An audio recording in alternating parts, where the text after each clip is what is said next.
My older children are both boys, and as they were becoming teenagers, we were trying to avoid the inevitable as far as community and where we lived and what mistakes they would make. And because it is such a gang-ridden community, we had decided that it would probably be in our best interest to maybe move to the suburbs, give them a different shot at life. And it was night and day for them. Didn't have to look over their shoulder when they were playing, and could run it up and down our block with no problems. It was two different worlds, very different worlds. We started having a lot of different people coming into the neighborhood that weren't there initially, and then the gangs started out there.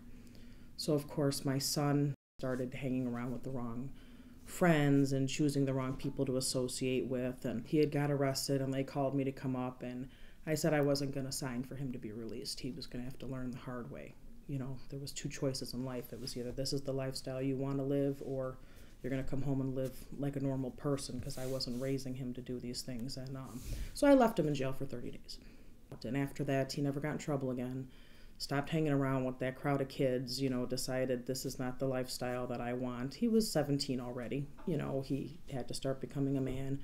And there was a young man who was released on good behavior about 24 hours before my son was murdered, and had recognized him from previous spats they had had, and the other boy was deciding to initiate himself into a gang, and therefore he had to take out an opposite gang member. Again, this young man came and opened fire on a park of 150 kids, all under the age of 10, and my oldest son got hit under the arm, and it punctured both of his lungs and went directly through his heart.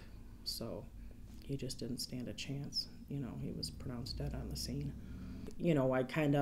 When we came back to the neighborhood, my door was kind of an open door, in a sense, a revolving door. We had kids that were out there homeless in the middle of winter, nowhere to sleep, nowhere to put their heads down at night. And so, me and my husband started kind of bringing them in the house, warm meals, doing laundry. There's nothing for these kids to look forward to but the streets. I mean, that's really all they have. It's like two different worlds. Some of them have never been out of this neighborhood. They don't realize there's another world out there.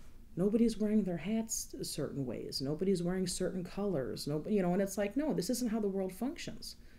And so for me, I try to push them as much as I can. I'm very, very firm about school, how important it is, how much it's going to affect their life in the long run, why it's going to affect it, what the positive outcomes are going to be because of it. Basically, just try to get them to do what they can do to better themselves. I mean, I have neighbors and stuff that look at me like, I've completely lost it. What am I doing out there associating with these kids? And what am I, why am I out there? Why am I doing what I'm doing?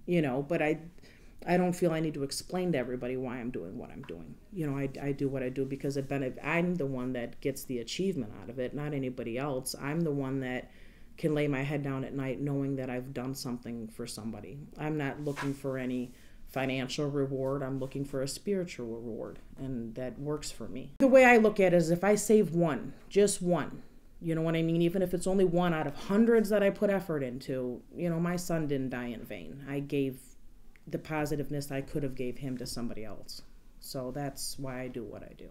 I think my children inspire me to become a better person, to want more out of life, to do more with them, to put as much energy in them, and I put equivalent energy in my children as I do children from the outside. And I think they inspire me to want to do more and not stop here. I think this is the beginning for me, not the end.